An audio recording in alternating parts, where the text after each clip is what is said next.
myself, and I know some of my other peers, we've been we've been exposed to Quran, and we might not be Hufaz as of yet, but we had considerable knowledge and time with the Quran, and I feel as though if you're going at it for the right reasons, Allah will open up to you the knowledge, that is actually there. But there have been many times I know still that you can be a hafiz of the Quran, and maybe you did it for the wrong reasons, and that could be harmful to you, or it could be No, it's harmful. There's no or about it. No or. There's no or about it. If you memorize and you're keeping the Quran for any other reason than substantiating the word of Allah subhanahu wa ta'ala as He specified in the Quran, even if you do not know how He specified it, you're going to be held accountable. It was your responsibility to go and study it and realize your responsibility of it. You see, because it's not normal in no way, shape, or form that a full-blown, somebody who has memorized the Quran, who has been leading the Taraweeh, who has been teaching the Quran, is going to sit back and allow this type of scrutiny of the Quran to transpire. What you have to understand is because what he's gaining from it, and I think again that's what the issues are. And you see these kinds of things even in other communities separate from this, that those who have gone to study may have done it for the social reasons. I think Allah talks about it. They do it for the status and for what they can gain from the people from having the knowledge, and not in an honorable way. I think what it is, if you really want to take a look at it, because you're a hafiz of the Quran, and I think you're allowed to speak on it more than I am, but doing it for gain, in that kind of way, to be looked at to the people as not an idol, but like a figurehead, and to be able to enjoy what they give you because you adhere to their beliefs and what they give you because of a title. I think that's more so what they're really into at this point. Or they could be young and they could still, again, they not think they're doing anything wrong of it, but maybe if somebody would approach them and tell them, to maybe, what's the word I'm looking for? Figure out if what they're involved in is right or wrong or not. Maybe they'd be able to come out of it. But it's very, I heard on the, I heard one account of somebody's wife who was pregnant. And this person got in touch with Abuji, got in touch with M.Gilani, who sent a prescription and was told to have Hafiz Shafiq read this prescription and blow into knots and tie him up. Oh, snap. Yeah. So this is what he did. He took certain ayahs of the Quran and he was reciting it and he was blowing into it. He doesn't know Surah Falaq to know that this is shirk, that this is magic, this is the way sorcerers do what they do. So it shows you, how, and somebody told me, very importantly, one of the brothers mentioned, one of the uncles, that, they should not look beyond, or they should not, fail to consider that they were duped. Malcolm X was duped. He believed in all the stuff that he was being fed. He had to get out of that totally. He had to go all the way. You understand? For Hajj and back before he really knew, for a fact, before he started really speaking out against it. This is true. You understand? A lot of people, and it's funny you mentioned Malcolm in the sitting as we're talking about Hafiz Shafiq, because his father, I remember on the TMOA lands, the Virginia land, he was actually my first male teacher. And he was actually the person, the autobiography of Malcolm X to read. And this was back in 2006, 2007. And at that point, I remember that's the first book I ever really read. It was the first, and even though we know to this day that his autobiography is not a completely 100% authentic, even so, the story of Malcolm X and his legacy is very powerful. And I feel a resonating feeling because, again, I grew up in something like a cult. And Malcolm, he didn't grow up in it, but he ended up being in one and then getting out. So I feel a deep resonance with myself and Malcolm, especially because being African American and Muslim in America, it was strange times even to this day. What people had to go through, especially African Americans, as just to grasp Islam and a correct way of it. It's because so much has been contaminated and so many misleading things have been brought to our people in order just to be able to exploit them and use them. And again, it's a sad thing, but it's taking our generation and those who are Allah sent to be able to bring a lot of people out the correct way. And going forward, no further generations will be exploited and dealt with in the same way. Yeah, that's true. And I mean, if you look, I don't know, just imagine. I mean, these people are sitting around talking about what he means to them. What does M.Gilani mean to you? There's three brothers. After he's dead, too. After he's dead. No problem. He's dead, he's alive. But what he means to you? There are three brothers and one sister. And I'm not going to start on the sister before I say what I see in the brothers.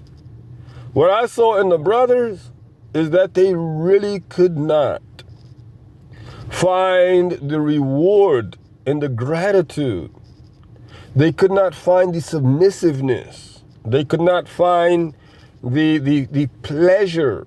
How about the genuineness? The genuineness. I watched the same thing you did. Listen.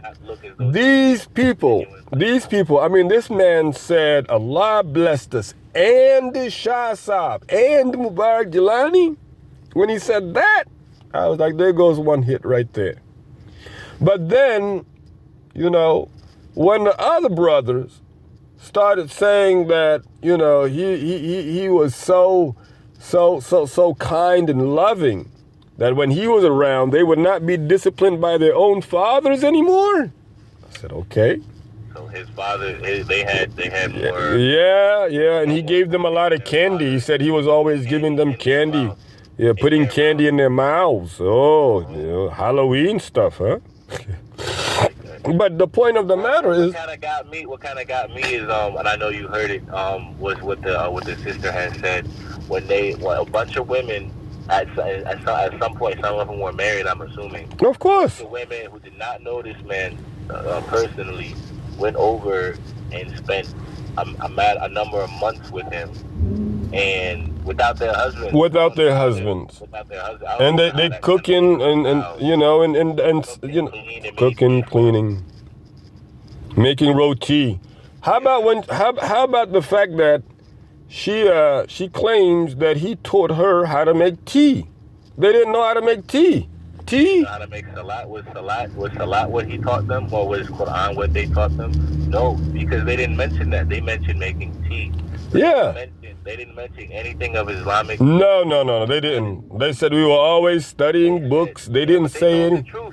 They told the truth, though. They didn't go there. They weren't going there to learn Islam. They were going there really to serve a man. They learned Islam to go back and preach to their people. The goodness and how great he was and how much they needed to follow him. Oh yeah, and that's an important thing people because also need to understand this. If I may for a second, people really need to understand. Nobody really knows till this day what M.Gilani's mission was, but I'm pretty sure those who were close to him, those who were really close to him, knew and understand exactly what his mission was, because they had a part to play in indoctrinating their own people. The Atlantic slave trade, or even the slave trade, was not successful, but with those who were of their own skin color trading the slaves, right? It wouldn't have been possible. It would not have been possible. That's very true. And then again, and I'm gonna be honest with you, okay? And I think that they actually do have different reasons, like the elders. Some elders have very, very, very valid reason why they will not come forward, or why they did not come forward. You take into consideration, you may lose your family, you may lose your life. I mean, he ordered assassinations of people. People got killed. Families broke up back in the 80s because of, the division in the Dar al-Islam, because of him. Right. I mean, everybody who was in the Dar at that time, everybody who was in TMOA at this time admits and acknowledges the fact that there was a split and people were getting killed. There's not a single person, but what they're trying to do, right, is to claim that all that is over with. None of that, I mean, that was a time, that was an era. Now we're going on to a new and a brighter and a better phase. Can you not see? None of that has happened in the last 12 years. Can you not see that we're moving about, we're moving up to what though? What do you, I mean, yeah, so you're actually moving away from what he told you or he was about. He was about jihad, right? When he came. You all don't mention how much jihad he was these days. You shouldn't forget that, right? But the point still remains that a number of people were fearful for their lives.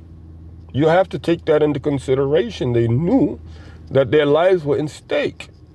People love and worship. They didn't want a lot of the people. What I remember, when I spoke to a brother who was part of the movement, and he was in the room when the split was going on. He had mentioned to me, the story was M.Gilani was in the room, and at this point, while he was still allowed in the States, he would have security with them. The security would be members of the Dar movement, and they would have AK-47. Yeah, I mean, Dar already had an army. We know about the Dar. Yeah. But he had made them a specific section, his personal security. Right. So at the time when the split was coming, he had told me the people, he had called a meeting, and it was a bunch of brothers in a halakha, and a lot of them were, chanting, because M.Gilani ordered them to chant. And the people who, I guess at the time were part of his faction, M.Gilani's faction, when they stepped into the room, they knew that, whatever was about to go down, they may have had to either fight their way out of there or find a peaceful resolve, because they believed that, if they didn't subside to his demands or whatever, that there would have been killing going on. Right. After the fact. But it ended up being resolved because they were given an ultimatum, you join us or you go. away. Yeah. A lot of people chose to split, and that's what the split was about. Yeah, but a lot of people also don't know. I was making a reference in my mind. I saw a movie called Belly, and it's not the most, it's not the best movie, and I don't recommend really to watch it to people. But if we really take into account to what M.Gilani was, and again, he was Pakistani intelligence, with ties to some form of the government. What they did was with the African Americans in the movie Belly, at the end, when the man, he was asked to infiltrate, what it looked to be like the nation, right, or whatever community it was. Right. Infiltrate and and then sabotage. Sabotage it. And we can't. No, we should not be overlooking that. No. Because that's what they do. A number of people. I still think a number of people currently in the Jamaat, whether they're alive now or yes, have been given roles like that. Yes, of course. I mean, I don't know why it's hard when, you see the infiltration happening with the civil rights movement. You saw it happen with the Nation of Islam. You saw all of that take place. So why is it that you think it's impossible under these circumstances? Is exactly why we want you to bring forward your proof that this is not what happened, because so far everything that we are seeing directs our attention to the fact that yes, it was in fact a wool that was brought over your face.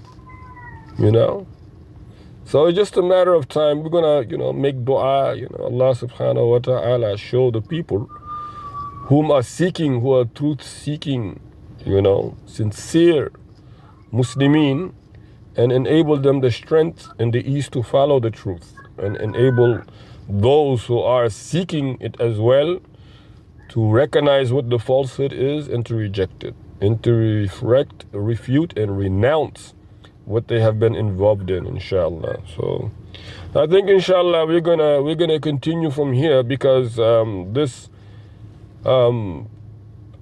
title Sultanate needs to be clarified. As I mentioned to you before, this was what Yaumi did her research on.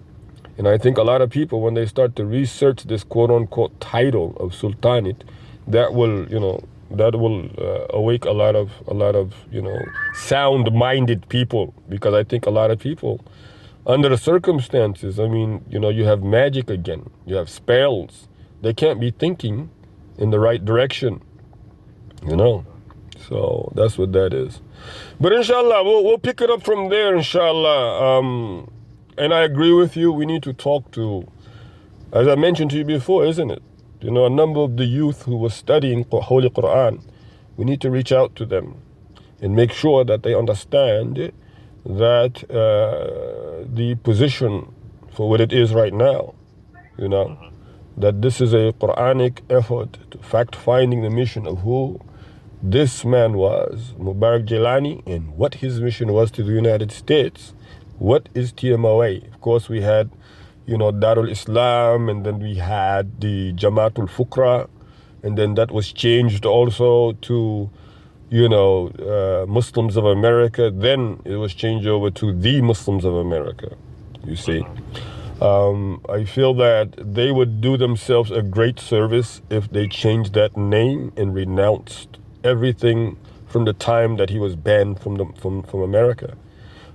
They would be well within their rights to say that those who were actually involved and who got us, hooked up with him after he was banned are all dead. That was their mistake. We accept. It's similar, it's equivalent to a Nigerian scheme. They need to just come out and say that, just be sincere about it. Because if you don't have any defense, what are you going to do? You cannot justify this man's claims. You cannot justify his assertions. You cannot even cite a prediction that he made that actually came true. By this time we should have been eating grass. The world should have ended. Whatever else he was saying, Barack Obama being the last president, none of them came true. The Mahdi is going to appear in a few years. He's going under. None of these things came true. So what are you defending? And he's gone now. There's no way. Do you really expect for him to come back to life to help you prove that he was right? If that was the case, he would have never died.